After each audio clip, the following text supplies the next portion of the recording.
तो क्या है velocities of the bodies, velocities of the bodies after collision, ये वाला टॉपिक कर रहे हैं पेज नंबर 36 को बिल्कुल नीचे है।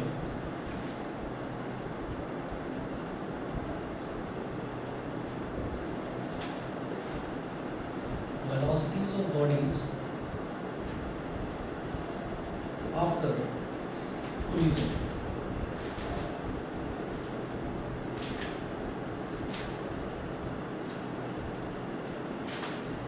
Velocities of bodies after collision, तो इसमें हमने जो लास्ट में जो डिराइव करा था from equation 4,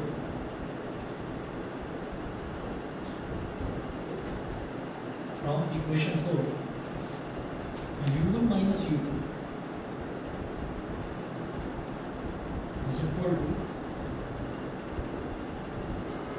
v2 minus v1, हमने ये करा है ना, इसको हमने बोल दिया था relative velocity of approach is equal to relative velocity of separation, ये हमने बोला था। तो अब देखिएगा यहाँ पर है कि हम v2 की वैल्यू निकालेंगे, यहाँ से इसकी वैल्यू निकालेंगे v2 की, तो v2 की वैल्यू निकालेंगे तो v1 इधर चला जाएगा, तो v2 is equal to u1 minus u2 plus v1, ये हो गया। फिर कहेंगे put this value in equation 1, इसी वैल्यू को इक्वेशन 1 में, इक्वेशन 1 जो हमने लास्ट टाइम करी थी पेज नंबर 36 पर देख सकते हैं ऊपर, दिस वैल्यू इन इक्वेशन 1, आपको ये वैल्यू इक्वेशन नंबर 1 में सब्स्टिट्यूट कर देनी है।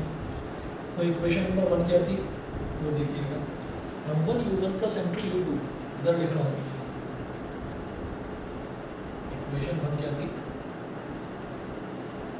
m1 u1 plus m2 u2 is equal to m1 v1 plus m2 v2, ये इक्वेशन नंबर 1 थी, ठीक है।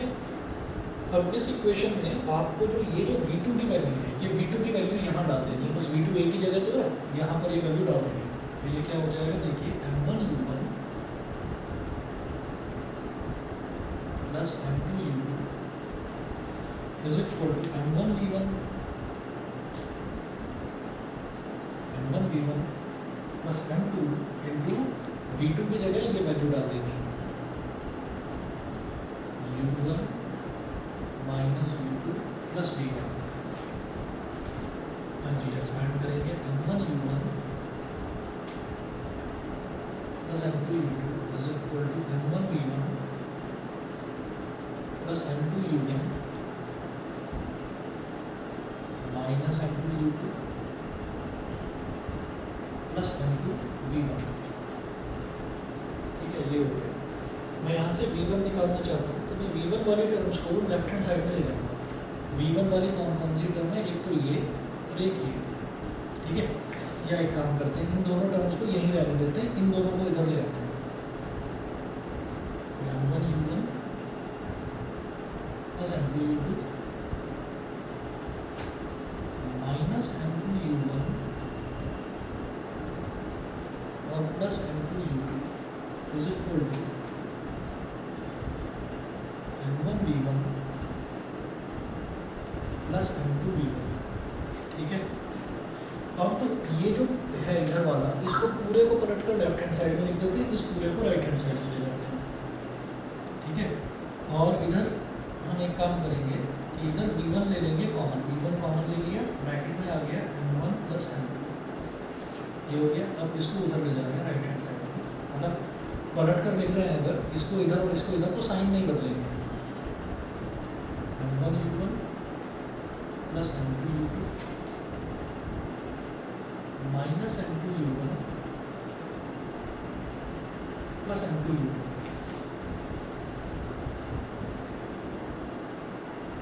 m1 plus m2 is equal two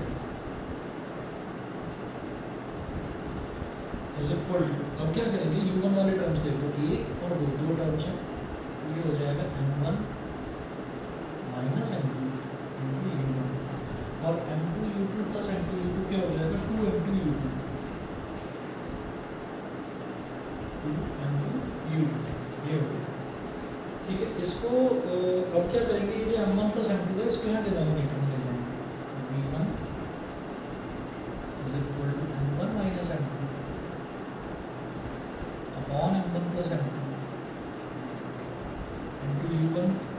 plus 2m2 upon m1 plus m2 into you, और इसको बोल दिया हमने इक्वेशन नंबर 5। तो इससे क्या हुआ कि हमें सिर्फ इनिशियल वेलोसिटीज़ अगर पता है पहली बॉडी की u1 और दूसरी बॉडी की इनिशियल वेलोसिटी u2, तो u1 और u2 पता है, उन दोनों के मासेस पता है, तो उनकी हेल्प से हम पहली वाली बॉडी की फाइनल वेलोसिटी निकाल सकते हैं। तो v1 हमारे पास इस तरह से आ गया, ठीक है। इसी तरीके से अगर हमको v2 निकालना है तो v2 को हमें पूरा डिराइव करके नहीं दिखाना है।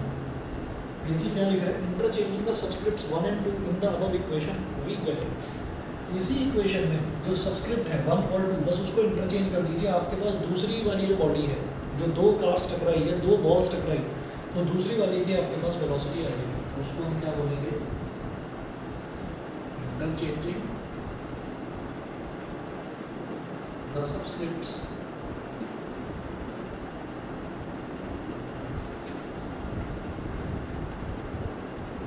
1 and 2 in equation 5, we get v2 is equal to, जैसे ये m1 माइनस m2 है तो ये हो जाएगा m2 माइनस m1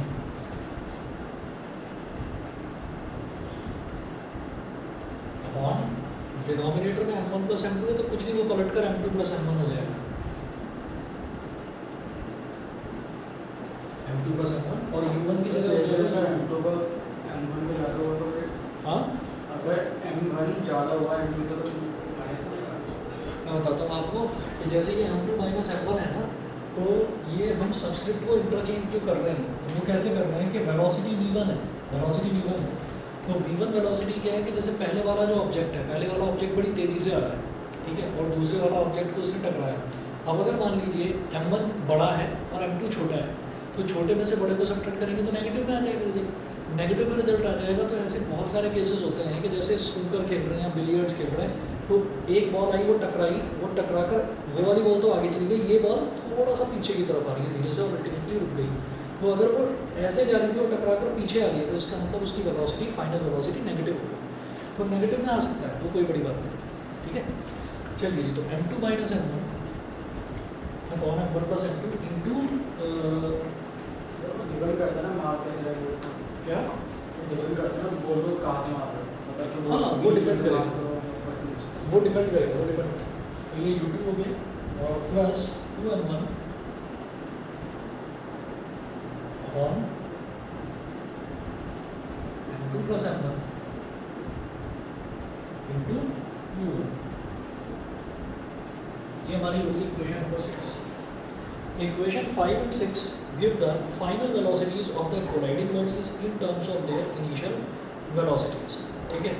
उसके बाद हम ये देखेंगे,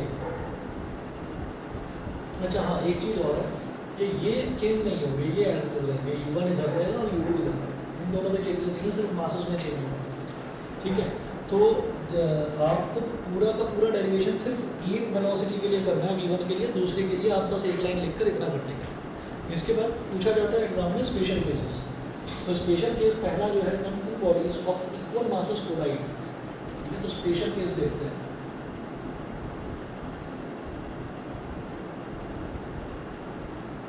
when two bodies of equal masses collide, यानी कि m1 is equal to m2 is equal to m2। अगर दोनों के मासेस सेम हैं तो उस केस में क्या होगा, इक्वेशन 5 लगाते हैं इधर,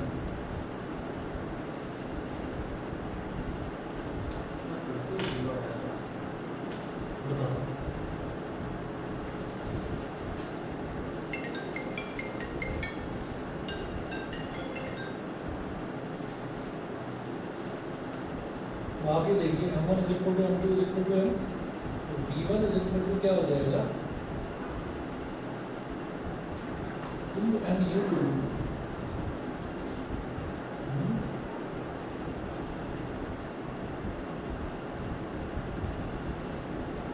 नहीं भाई, इसी में नोट्स में ही इसका मतलब गलत लिखा है, तो पहले सही था, u2 इधर था, पूरा ही इंटरचेंज करें, u1 इधर, नोट्स में गलत लिखा हुआ है, ये U1 है और ये U2 है, तो जब इंटरचेंज करेंगे तो ये U2 और ये U1 हो जाएगा। अब देखिएगा V1 जो है वो इक्वेशन नंबर 5 से आएगा, अगर हमारे दोनों मासेस इक्वल हैं तो ये तो 0 हो गया, ये भी M है और ये भी M है, तो सब पूरे कुछ नहीं हो। ये तो 0 हो गया।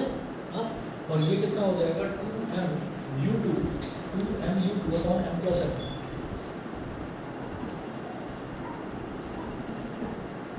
तो 2M upon 2M into U2, ये कैंसिल आउट हो गया, V1 इज इक्वल टू हो जाएगा U2। ठीक है जी, ये पहला स्पेशल केस हुआ। और उसके बाद है इक्वेशन 6, अगर देखते हैं तो ये तो इक्वेशन 5 से है। फिर तो U1 आएगा। इक्वेशन 6, तो V2 इज इक्वल टू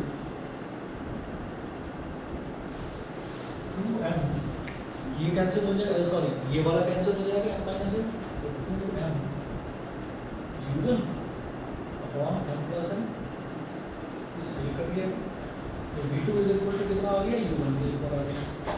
हाँ जी, ऑनलाइन वाले बता दें, यहाँ तक समझ गए?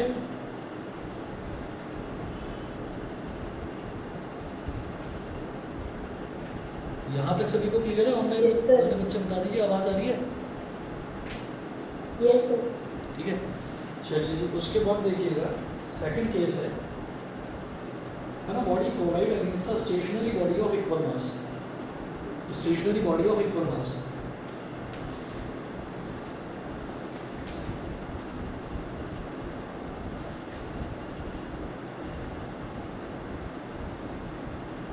तो स्टेशनरी बॉडी का मतलब क्या है, जो दूसरी वाली बॉडी है उसका जो इनिशियल वेलोसिटी है वो कांस्टेंट है।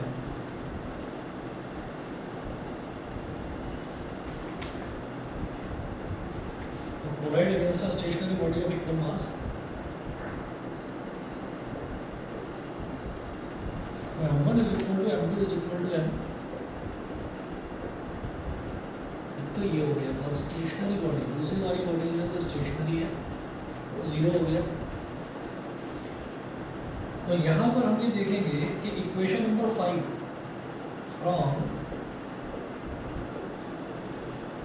इक्वेशन 5, अगर इक्वेशन 5 की बात करते हैं तो इक्वेशन 5 में क्या था कि V1 is equal to M minus M upon M plus M into U1, ठीक है, प्लस 2M2 यानी कि 2M upon M1 plus M2 मतलब M प्लस M, और जो U2 है वो 0 था, तो यहाँ तो M माइनस M की वजह से 0 हो गया, यहाँ इस 0 की वजह से पूरा 0 हो गया, तो V1 तो हो गया 0। ठीक है, तो जब दो बॉडीज टकराएंगी जिनका मास इक्वल है और दूसरी वाली जो बॉडी है वो रेस्ट में रखी हुई है, तो क्या होगा कि पहली वाली बॉडी रेस्ट में आ जाएगी, टकराने के बाद पहली बॉडी रेस्ट में आ जाएगी, दूसरी चलने लगेगी। अब जो दूसरी बॉडी चलेगी तो उसकी वेलोसिटी कितनी होगी V2, वो देखते हैं। इक्वेशन 6, तो V2 हो जाएगा M minus M upon M plus M into U2, ये वाला, plus 2M upon M plus M into U1, ये हो गया, ये कैंसिल आउट हो गया। ठीक है, और वैसे भी U2 जो है, U2 हमको मालूम है 0 है, तो वैसे भी 0 हो जाएगा। ये हमारे पास क्या बचा, V2 is equal to U1, यानी कि जो पहली बॉडी आ रही है इसकी वेलोसिटी U1 थी, दूसरी वाली बॉडी जो है उसकी वेलोसिटी जो U2 है वो रेस्ट में थी, 0 थी, तो टकराने के बाद ये U1 जो है, ये दूसरी वाली बॉडी की जो वेलोसिटी बनेगी V2, ये U1 के बराबर हो जाएगी, यानी कि जो पहली बॉल दूसरी बॉल से टकरा रही है वो अपनी वेलोसिटी उसको दे देगी दूसरी बॉल को, खुद रेस्ट में आ जाएगी। बताइए जी, समझ गए? ऑनलाइन वाले बच्चे बताएं, क्लियर है ये दोनों केसेस? Yes sir. ठीक है जी, कितना कर लीजिए, तीसरा चौथा केस कल करवाता हूँ रेगुलर क्लास में, ठीक है ना, उसमें ज़रा समझाने वाला ज़्यादा है, वो कल करवाता हूँ। सर हाँ जी, एग्जाम आ रहा है, कब है? हमारा फेज होता है ना, मतलब कि पहला फेस होता है तो फेस के ऊपर 3 के ऊपर